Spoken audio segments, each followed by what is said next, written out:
today we're let's see, showing our bald spot on our heads. It's very embarrassing.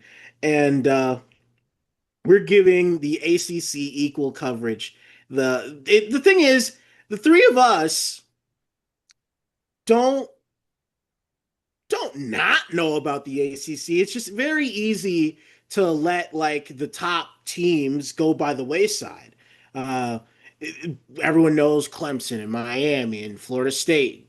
Pick a year, but when we get to Boston College, I think even in our first episode last year, Boston College played a game with Mizzou, and that was all the analysis we could really offer because what is Boston College except the place that gave us our wonderful Lord Bryce Perkins? So I'm like, let's really do a little deep dive.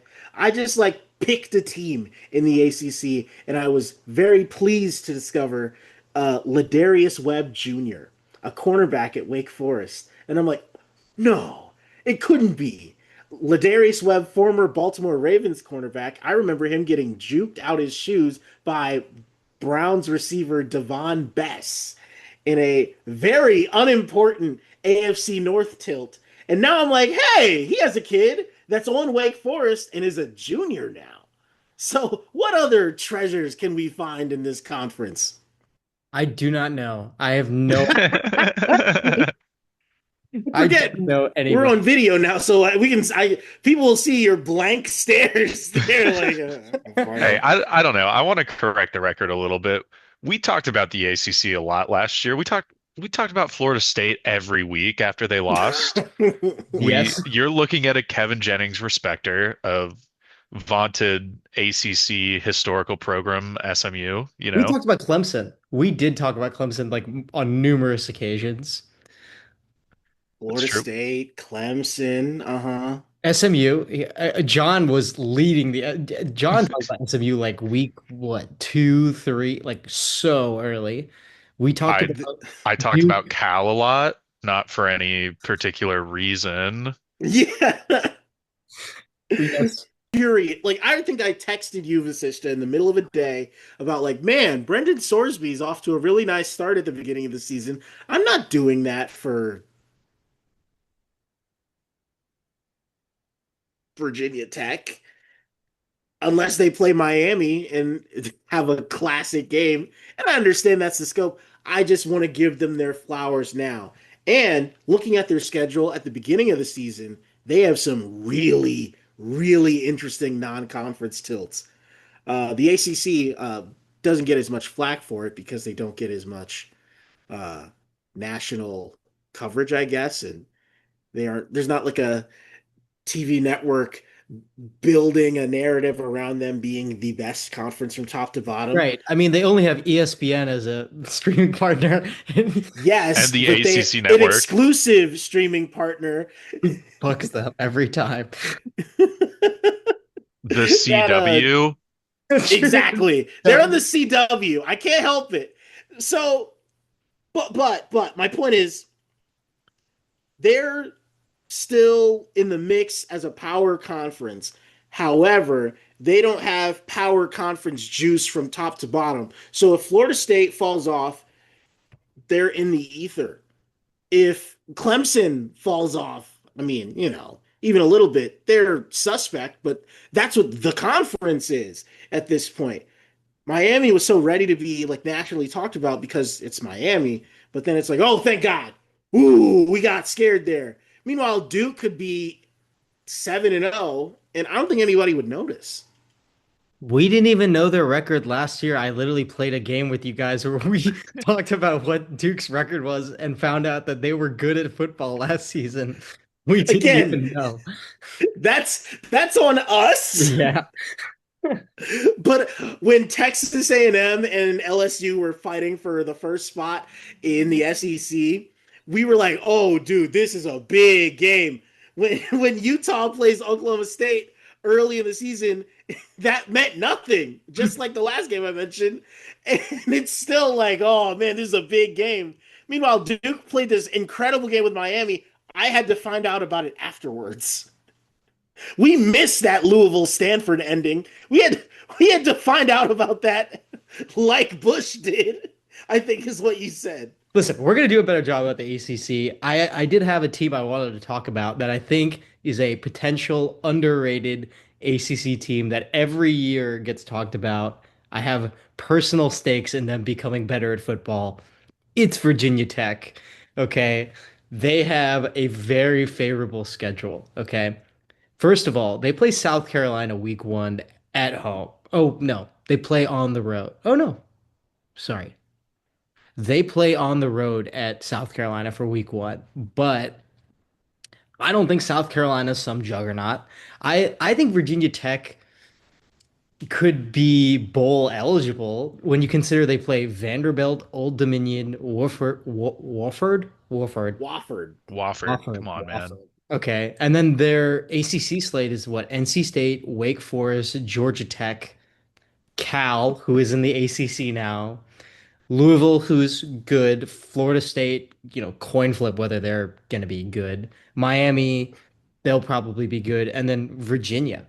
Like I could see 5 wins possibly in that schedule, four to six. Like there's a path, and I personally would really like Virginia Tech to be better because I think one of the reasons the ACC has struggled is that Virginia Tech used to be like a bellwether, like one of their teams that had a pretty big fan base in the DMV, had a good recruiting base of talent in the DMV, and has fans. Like they get huge, they can sell that stadium out. They have fans. They just have sucked.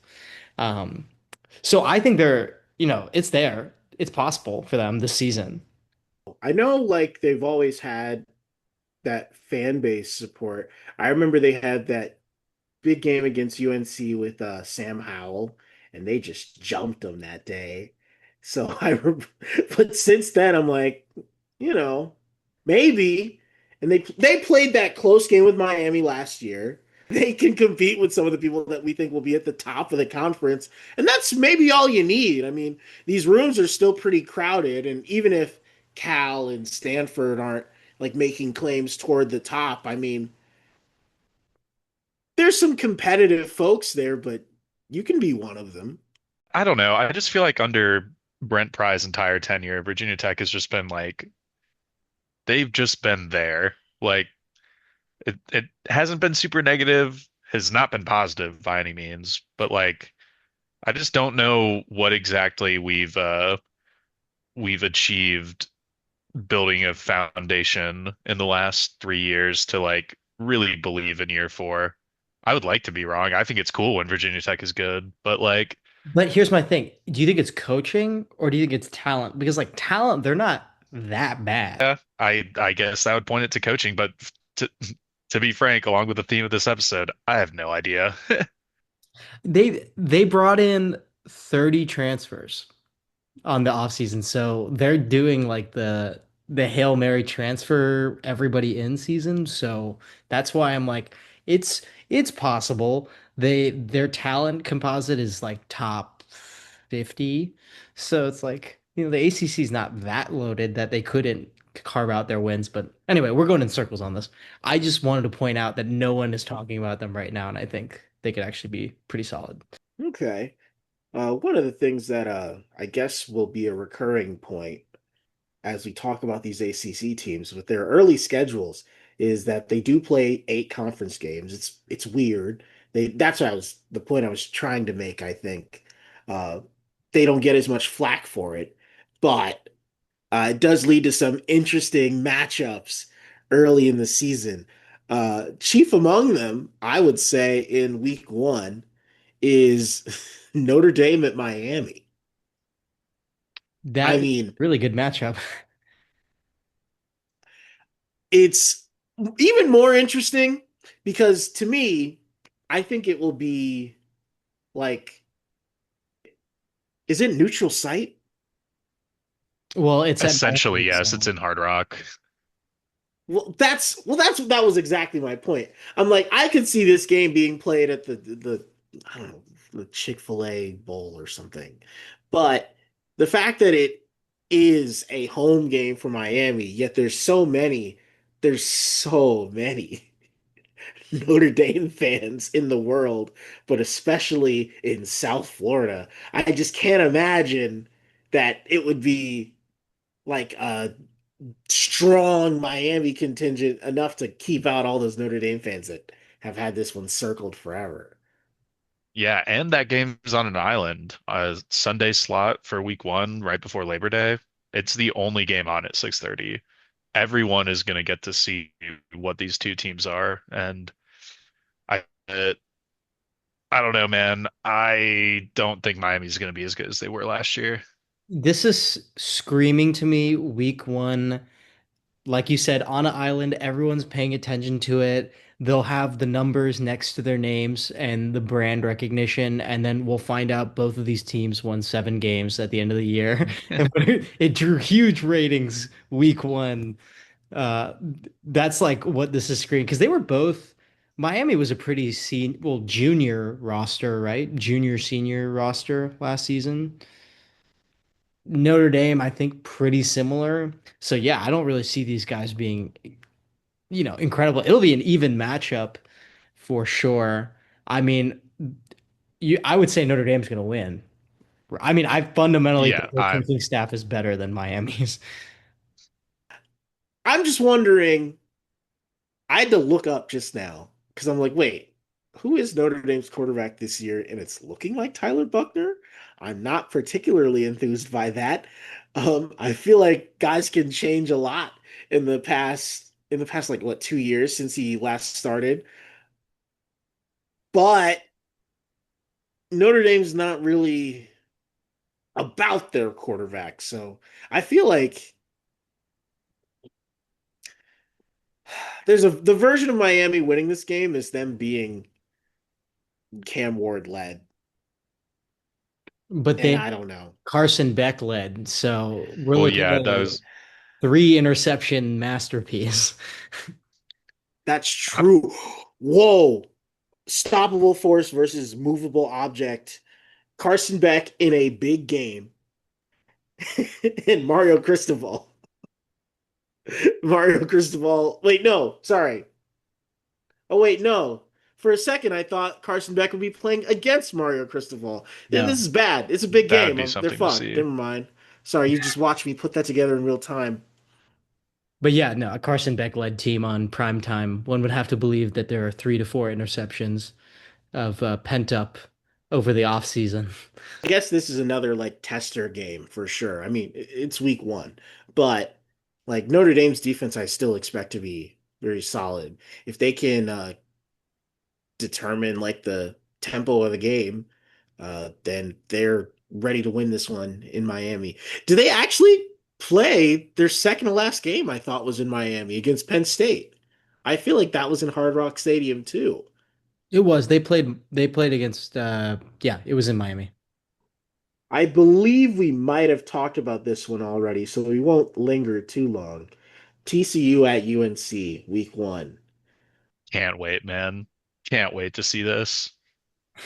Bill Belichick's first game. It could Narrative be. ball will be played, gentlemen. It's gonna be awesome.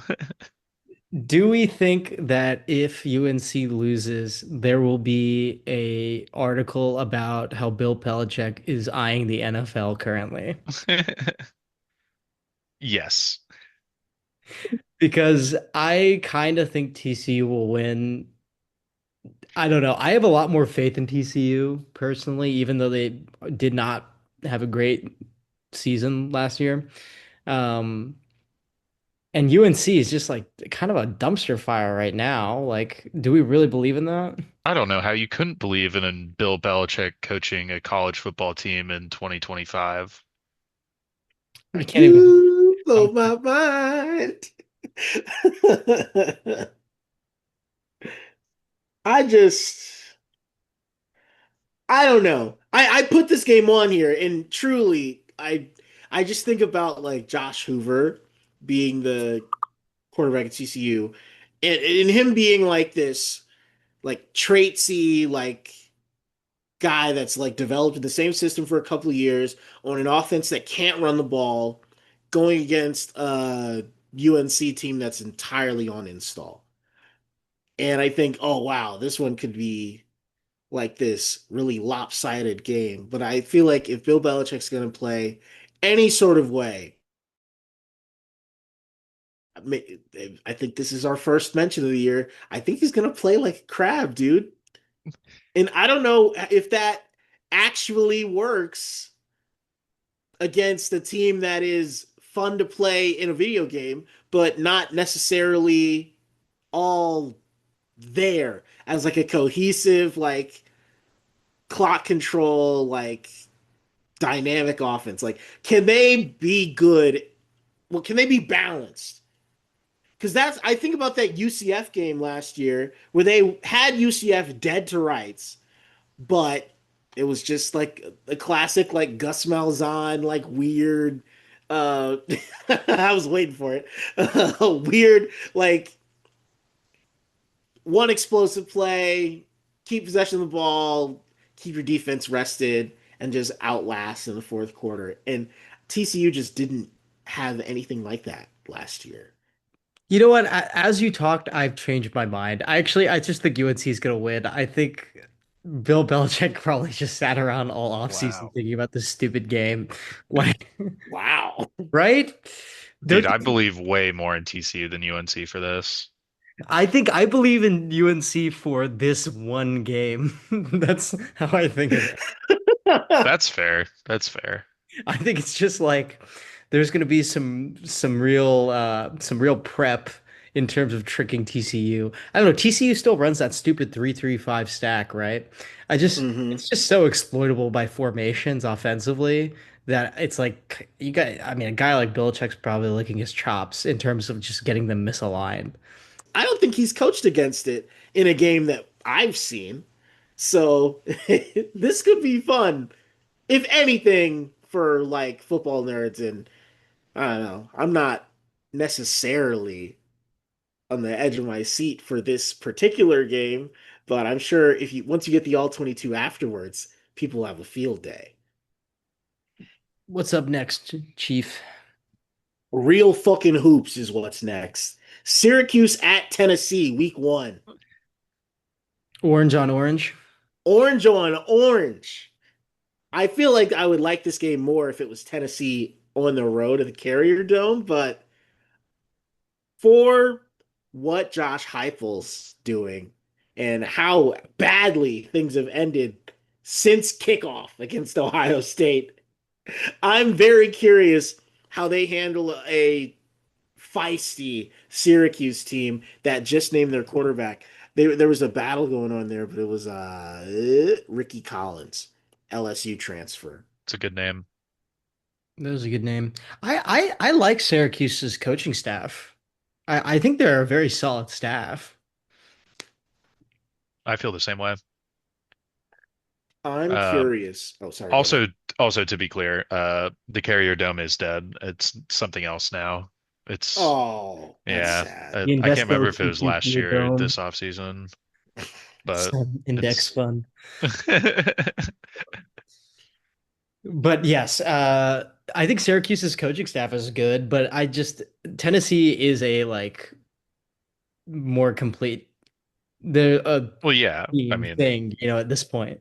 hmm I could see them having some growing pains without Nico, which is, take it or leave it. But swapping him for UCLA's quarterback, you're not exactly getting an improvement there, I think. Which have they announced that that guy's starting? I've always assumed it was going to be I Aguilar, just but I'm assumed it not was gonna be, sure. yeah. But yeah, and having to replace their running back, and I think like Squirrel White and Brew McCoy are gone too. Tennessee should have this game on paper, right, with the level of players they're bringing in. But this could easily be a growing pain type spot. Week 1, neutral site in Atlanta. Like, Yeah, could Syracuse shock the world? I don't know. It'd be cool. they have a puncher's chance. I just think Syracuse will lose respectively, is how I describe it. Mm. Like a 13-point loss is like in my mind like what I would expect them to lose by, but like a good game. But I hear you. I mean, Tennessee has a lot of turnover on the offense. I think losing Nico is not like, I mean, probably an upgrade, frankly. that they I don't mean, like. I don't want to say that like Nico was a reason for any of their success last year. It was Dylan Sampson, obviously. That was their running back last year, right? Podcast meeting real quick. Dylan Sampson, am I right about that? Yes. Mhm. Okay, cool. Anyways, it's not that Nico was like a huge positive for them last year. It's that like you're bringing in a new quarterback, and whether he's better or worse, he's got to learn a frankly Mickey Mouse offense that Yeah, it's a Heupel high school runs. offense. Because they were so inconsistent offensively last year, I have to wonder, like, will they just be better at like arriving on time? Like, can they, when there's some play that breaks open, will Joey be good enough to hit him? Like, there is, I don't think they're gonna have to like put up 30 to win this game. Like, but at the same time, I'm not thinking like, oh, Syracuse will be terrible on the road against them either. But is their defense good enough to like withstand like a another flashy Mickey Mouse offense that doesn't have their freak tight end that they had last year? I will say about this game is that I'm pretty sure this is going to be my primary watch at 11 o'clock on Saturday of week one. Mm. I don't know exactly what else we've got going on across the landscape of college football, but my quick scan, it feels like that's the one. Wasn't there Bama Florida State? Yes, there is. That was That's the not next a game I was going to Yeah. talk about. that's not necessarily a great game. Oh, no, I lied. Texas Ohio State is at 11 on Saturday. All right, sorry, Syracuse and Tennessee, you guys are secondary. Let's talk Bama Florida State though. I have a hot take, which is that I think Florida State will win. I am not high on Bama, like literally at all. I Wow. love it. I love it. This is the return of the ACC in this Okay. one game. No, Well, I'm not high on Bama. Like what? This is not Nick Saban's Bama. Like why do I have to act like this is like a 9-8 win program now? Like they can lose to Florida State. Why not? Florida State brings in 500 transfers a year. They could be good. They easily could lose. It's in Doak, which is good for our boys. It'll be Is rocking. to be clear, Bama is the enemy at all times. They're not what they used to be. I think it's awesome that we you briefly, Josh, mentioned that the Notre Dame Miami game is going to be like a beginning of the year game where they both have the number and we get excited and then they end up 7 wins at the end of the year. The last time Alabama and Florida State opened a season, Florida State was what, number three? Yeah. And they got smoked and DeAndre Francois' leg exploded and they went 6-6, I think. Like, Yes. That was the Jimbo can explosion season. can we get the inverse of that? Not hopefully Alabama's quarterback's legs don't explode, but can wow, it's very convincing. yeah, no, we don't wish an injury on anyone on this program. Um, but could Alabama lose this game and at the end of the year they're like 8-4 and we're like, wow. Yeah, I mean, seriously, how much honestly do you think Milroe covered up for offensive deficiencies last year? And Ryan Williams. I mean, they still have Ryan Williams, admittedly. Like he's still incredible, but I just think Did you know that Ryan Williams is 18 years old right now? Wow. I don't even think that Milroe covered up offensive issues for them last year. I think that he was a lot of the offensive issue. Like, well, that's the thing. He on with his legs, he covered up quite a bit, but with his arm, There were some games they just would say, Jalen, run to the left. yeah. Audible, run to the right this time. And the shit was working. Yeah, I'm just saying like I feel like there's still brand bias with Bama because like it's only been one season without Saban And they won 9 games and beat number one Georgia. and lost to Vanderbilt and and Michigan. yeah. They're not. Yeah, I totally think Florida State can win this at home week one. They're gonna be going crazy. I personally am picking the upset. And Mm.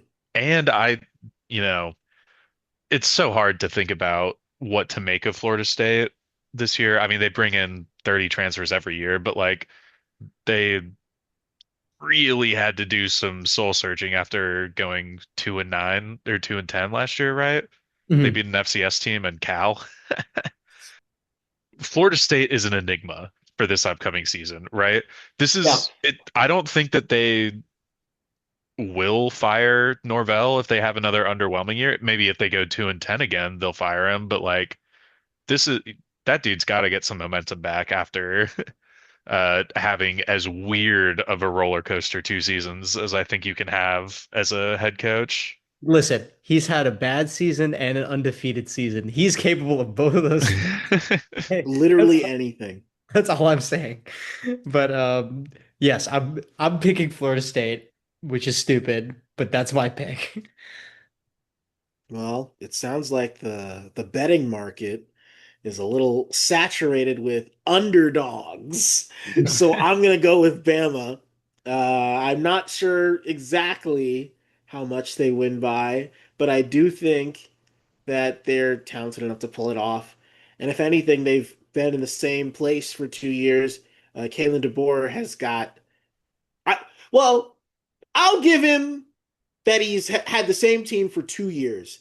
Florida State hasn't had the same team for 1 year. So I'll just say it's an install for them and give them the week 1 game.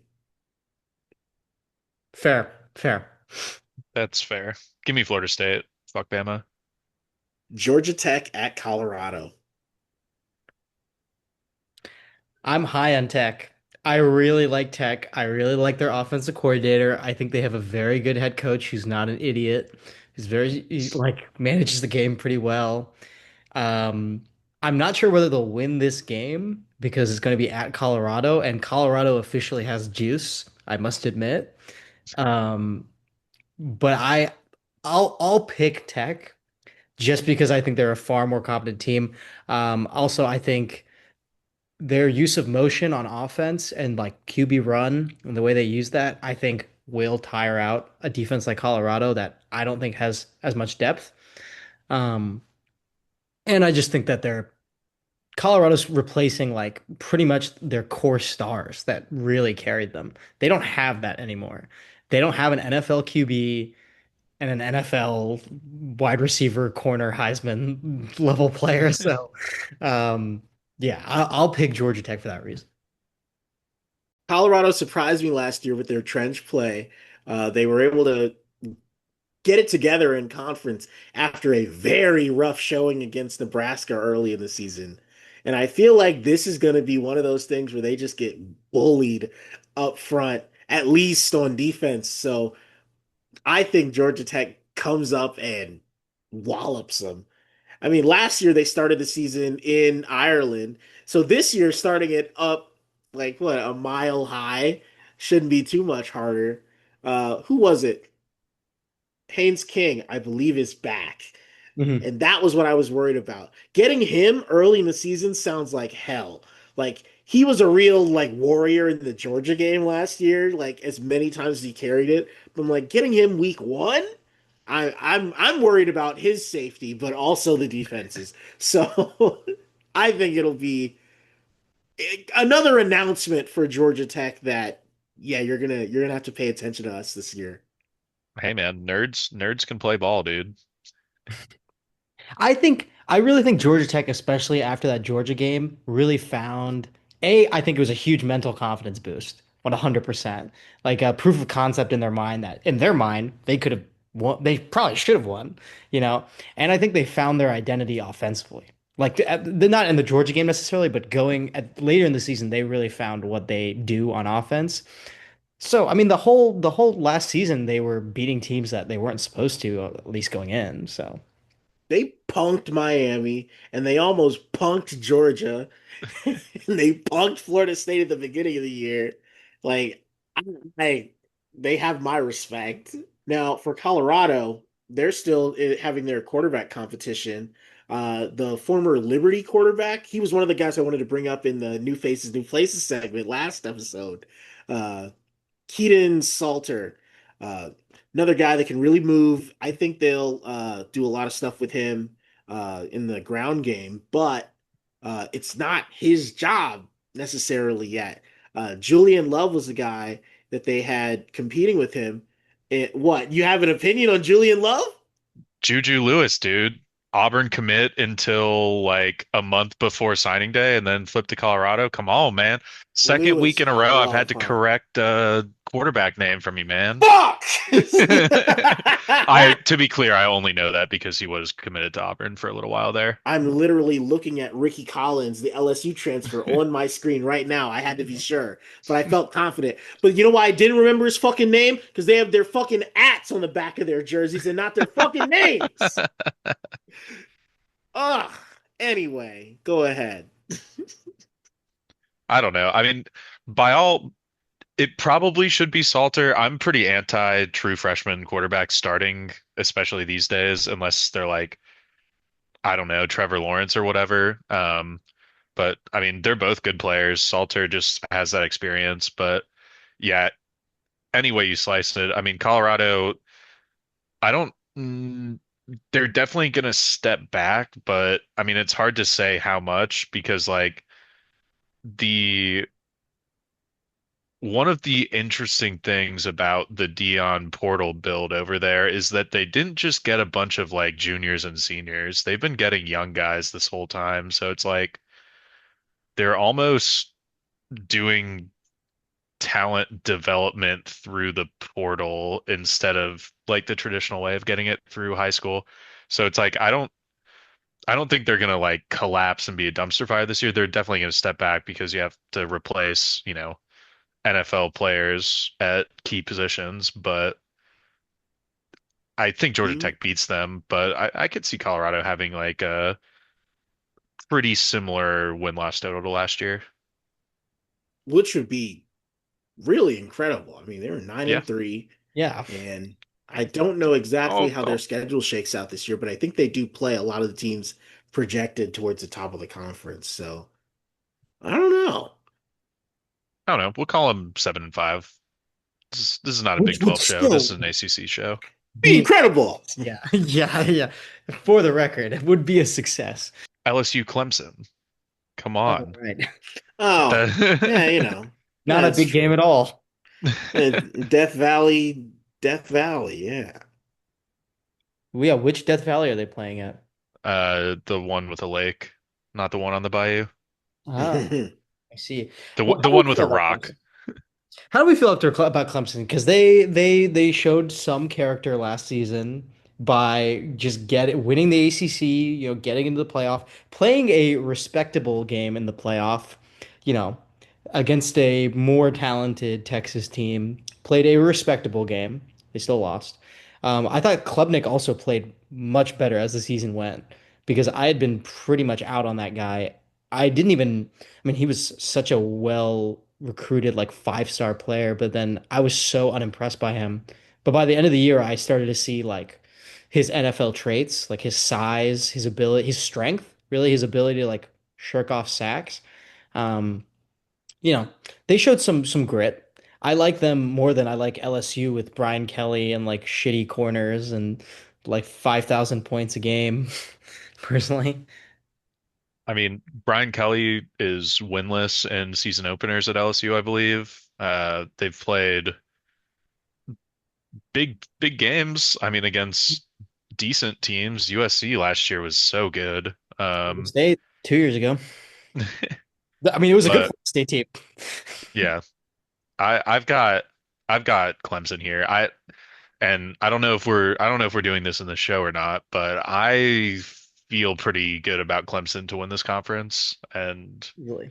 I think they're going to be good this year, man. Mm, I think I think they're gonna be probably maybe the second toughest team, but they have all the flash of Miami.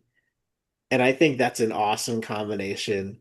Like they got worked by Louisville. That still haunts me. But I feel like situations like that will become less and less. Uh, the fact that they have the talent to match with a scheme that might stay in place for another year, I think that's all that they needed to like keep the consistency that they've had to keep the consistency that they've had and actually see it bear fruit. Like doing the same thing and getting the same results sucks. But it feels like, oh, this is why you stay so cohesive, so that you can build towards a year like this. I didn't think Clemson needed to be a team that builded towards years, but hey, you're in one, hopefully. Yeah, I mean their coach has finally decided to get with the times a little bit.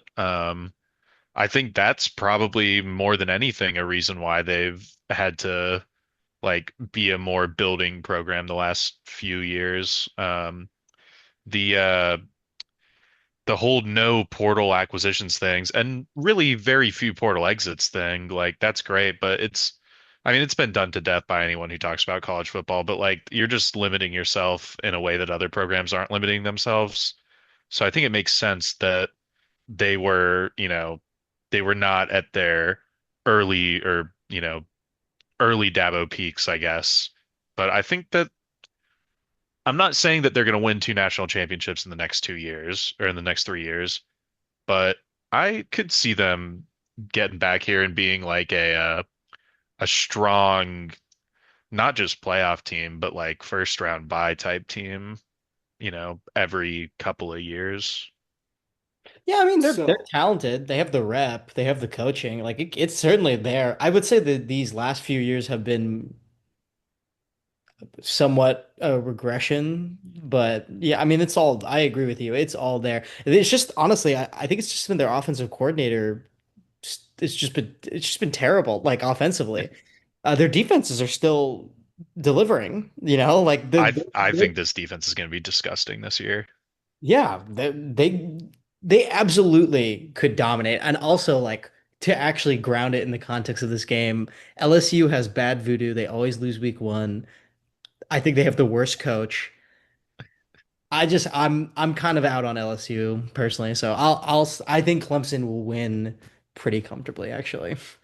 I am somewhat of a believer in Nussmeier on LSU. I don't think that he's like potential 1-1 draft pick guy, but I mean that's also a flawed way to talk about college football anyways. But Mm. I mean I think he's gonna have a good year and LSU has talent around him. I think this is gonna be a good game. I just think Clemson's better coach, better team, gonna win. so you'll notice a trend here. Out of the games we talked about, we believe Clemson should win hosting LSU. The three of us agreed on Georgia Tech over Colorado. We don't believe in Syracuse, but we think they'll play a good game against Tennessee. Two of you have just outright picked the upset for Florida State. UNC, we think 2 out of 3 against TCU.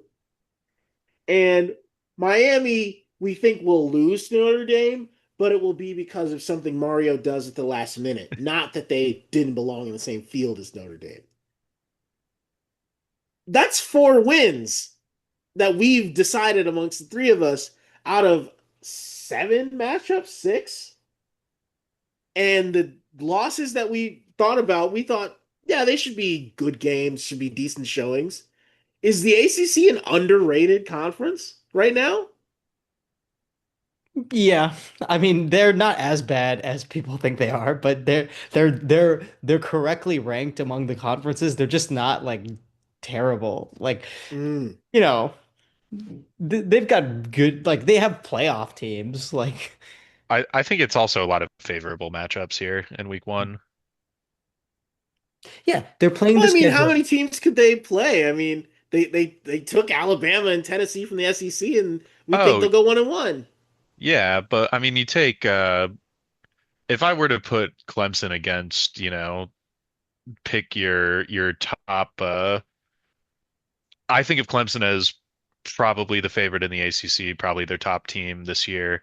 If I were to put them against, Texas/Georgia or Ohio State or, picking the Big 12 in the preseason is a total Do it. farce.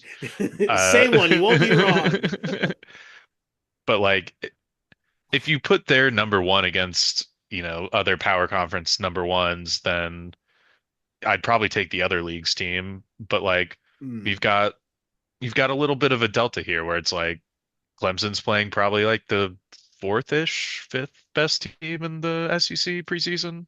You Yeah. know, I like these matchups for the ACC, and we can if you guys want to, we can become the ACC propaganda network, and we can talk about how they deserve 7 playoff spots. There's precedent. This is a conference that has national champions in it. Yeah, I mean, I was the one proselytizing for Virginia Tech, so I'm already putting in my hours. What teams do you guys want to talk about in the ACC? Well, since the theme of this episode was equal coverage, let's hit on who we didn't. Uh, Duke, I guess. Good quarterback. Good coach.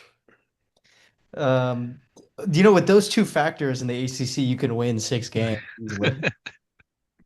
You can win. You can go 6-1, and we'll be like, ah, interesting. I think that's another thing about how many, not just how many teams there are in college football, and that we're trying to do a show.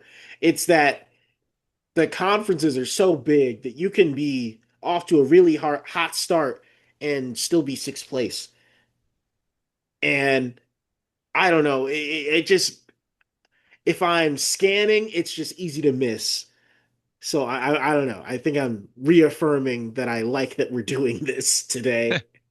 Not that the ACC some charity conference. They're fucking Power Four. I would argue they're better than the one that I like the most. So it's just interesting how Duke can go by the wayside so much. So much. Uh, here's a challenge. Name a second Duke player besides Mensa who just got there.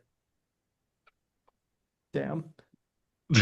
That's mean, dude. That's mean. Yeah, I don't fucking know either. So I wanna come back to them during the season. We will check on them. Hopefully they earn it. That's all Chandler I'll say. Rivers, and Andrell Anthony, Kerry Moore, Jaden Francois. Uh, I can actually name them alphabetically. Oh, Yeah. that's crazy. Okay. We can drop that one. But no, all those Duke fans listening, we hear you. We acknowledge that you were good last year, and we acknowledge that you'll probably be good this year. In fact, if you were Baylor, I would be very interested in you, but you're not. May we want to talk about SMU? Yes, I would like to talk about SMU. I think that they will be worse significantly, but that is okay because the stars aligned for them last year, and I'm okay with that. I'm tired of these Cinderella teams having good seasons, and then obviously they're not as good the next year, and then we use that to justify what retroactively that they shouldn't have been there in the first place. I just want to say that now. I'm speaking about TCU, I'm talking about SMU. They won't be as good, and that's okay. That's right. Like we just talked about, you can build towards a year, and sometimes you build towards a year and it was insane. Like it was better than you could have imagined. But SMU made themselves known, made the playoff, got those extra dollars when they said we will eschew them just to join this conference, and that's all they'll need for a while. But hey, if you come back for seconds, that would be pretty cool too. Now, mind you, you did say that we don't want to pan a team by saying that they were fraudulent the next year. I'm going back on my word when I talk about Pitt. Fuck Pitt. Um, eat shit. I'm sure. I mean, I can say that they're not even offended by it. Um, on behalf of West Virginia, I would like to say, fuck you guys. I knew you were fucking fraudulent. Fuck Eli Holstein. Fuck Pat Narduzzi. And fuck Ben Roethlisberger. And I hope we don't have to pretend that you guys should be ranked again. Goodbye. Pitt exists the way that like random SEC teams exist, which is to pad ranked wins for the top of their respective conference. Do we think that a bad year for Pitt gets Nard Dog fired? No, I think he's honestly immune at this point. I've been saying that every year of his career, and he's Yeah. never been fired. I mean, I guess he is at this point one of the longer tenured head coaches in football. He's at what, like 9 or 10 years?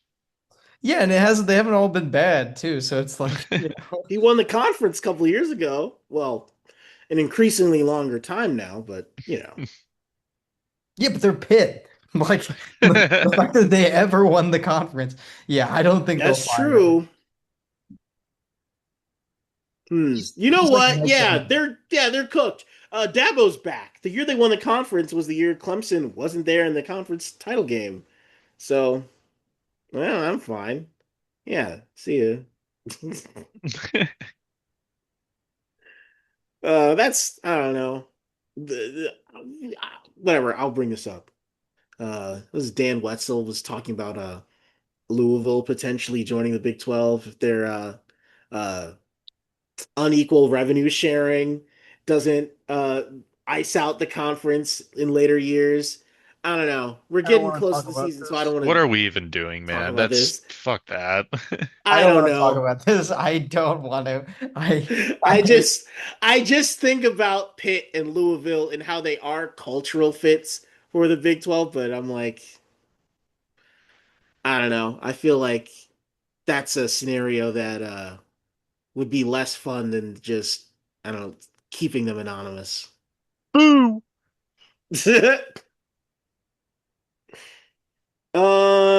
What's who else are we forgetting?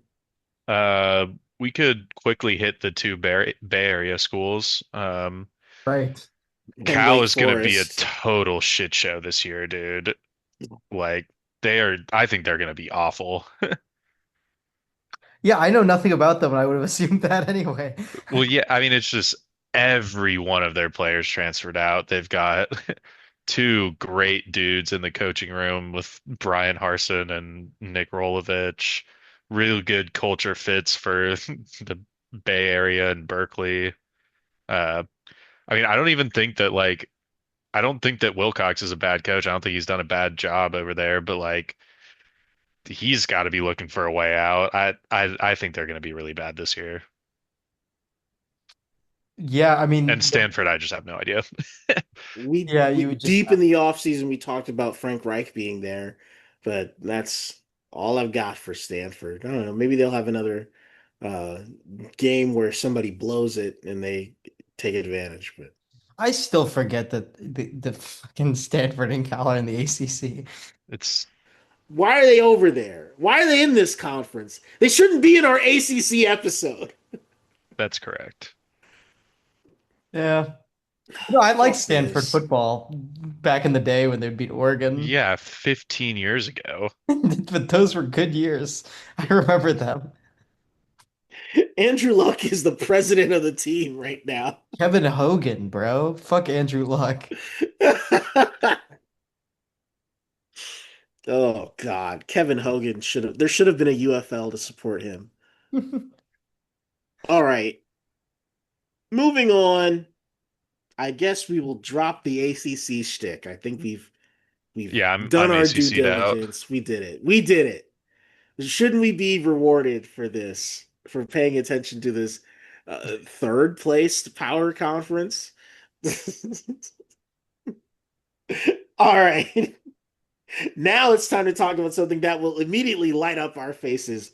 The American League has changed its name to this.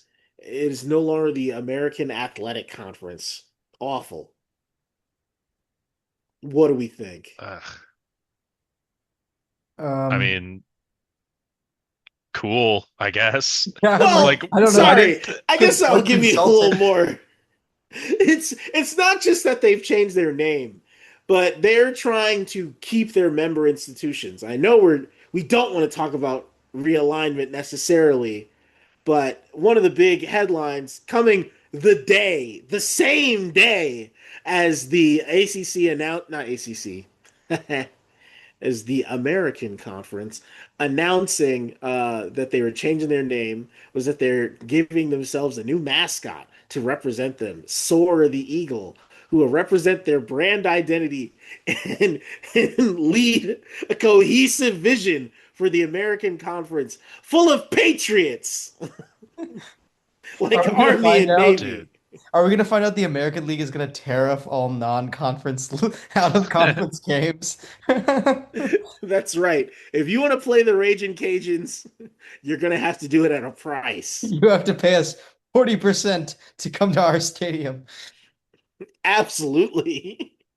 No, I just Memphis was disgusted by this. That same day, a report came out about them offering 200 million to 250 million, depending on the report, to join the Big 12. Uh, that's why? all. That wasn't liquid cash. It was tied up in shares of a company, namely FedEx, which How? interesting offer.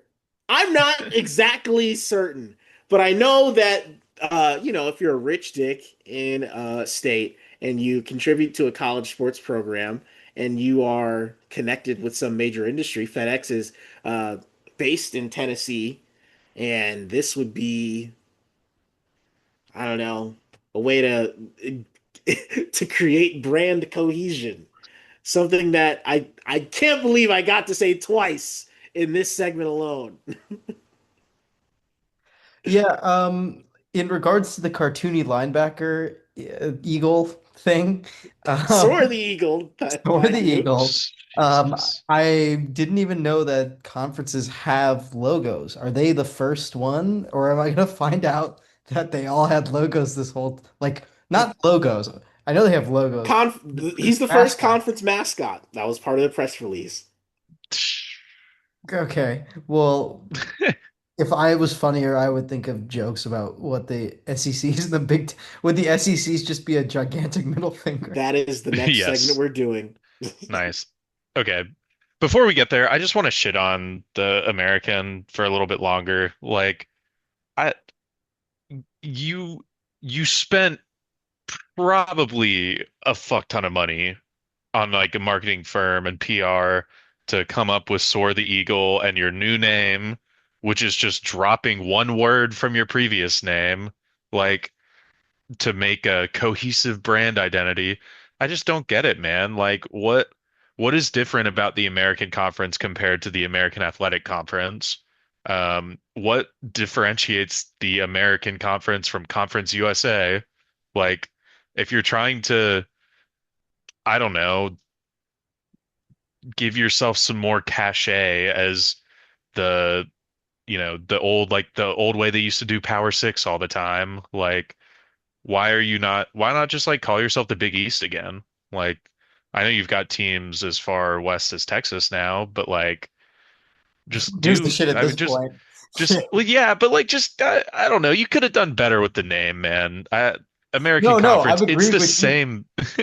I'm saying, yeah, why not call yourself the Big East? Who gives a shit if there's someone in Yeah, the like the it Big wouldn't be a Ten big has deal. 18 teams, the Big 12 has 14, the American Coast Conference or the Atlantic Coast Conference is now the All Coast Conference. Like, yeah, literally, who gives a fuck? Just call yourself whatever. I don't know, call Big East. yourself like the Championship Conference or something. Like, all of these ideas are stupid. That's not the point. The point is that the American Conference is stupid. I don't hate them. I think I don't hate them either. This is just stupid. yeah, I agree. Yeah, on the note of like, okay, like Memphis, why would you offer $250 million to the Big 12 to join? Like it cannot be worth it, right? Like clearly. To get better access to the playoff. No matter what happens, you still get to say that you're a participant, and your path is a little bit wider. Like you could compete with a bunch of G6 teams, or you could compete with Colorado and Iowa State, I mean, it's not Yeah. impossible. It's not like they're who you whooped last time you played, mind you. Well, I think like the bigger reason that a team like Memphis wants to get out of the American Conference and not have to go hang out with Soar the Eagle is that every what every conference formerly known as a Group of Five conference is at risk of uh being down a division in like the next 5 years if the power conferences like do their breakaway shit, which whatever, we don't want to do that. But that's the only reason you offered $250 million to dip out of a formerly G5 conference to get to something like the Big 12. And I mean, looking at the the roster of teams in the American this year, maybe the only two teams in here that like you think could like have the money and want to compete at that level is Memphis and maybe Tulane. And Army and Navy should be involved too, but they don't. They're kind of a separate edge case. Yeah. Yeah, I mean it's interesting. It's a stupid logo. We can Stupid. we can definitely say that. At least they have one, I guess. I guess they'll set the precedent that we all have to have one. But That's right. Which is The why I'm tasking each of us with coming up with ours. John, I'll give you the Big Ten. All right. Um, the mascot for the Big Ten uh is a lawyer for the NCAA that is fighting against NIL and trying to recreate the true spirit of amateurism in college football. And this lawyer's name is like, I don't know,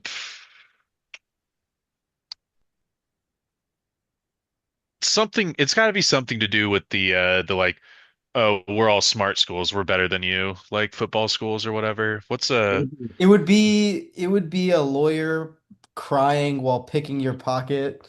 Like crying, He has a briefcase and a bandana on. crying with money and Sharon yeah, crying and I like it.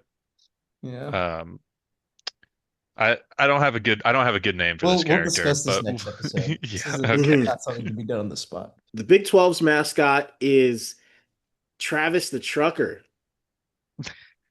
He is just perpetually has stains on his shirt and a tattoo of a woman that is pretty enough that you can see why he tattooed her, but not so pretty that you think, oh, he just got this random pretty woman. That's someone that he no longer talks to. So he's definitely been branded by some past relationships, and he can't necessarily figure out why, but he's hit the open road. Is this a tattoo of a woman wearing burnt orange or crimson or Uh, both? she's wearing crimson but has auburn hair. I know what the SEC logo is. It's Nick Saban with big, beautiful red lips. AI Where's generated this Nick. coming from? Can we Why end there? the Can that lips? can that be the end of the episode? Just Sure. Like, yeah. Just like Okay. Miami I'm not Club gonna do shaped anything. lips. What the fuck? I think it's funny.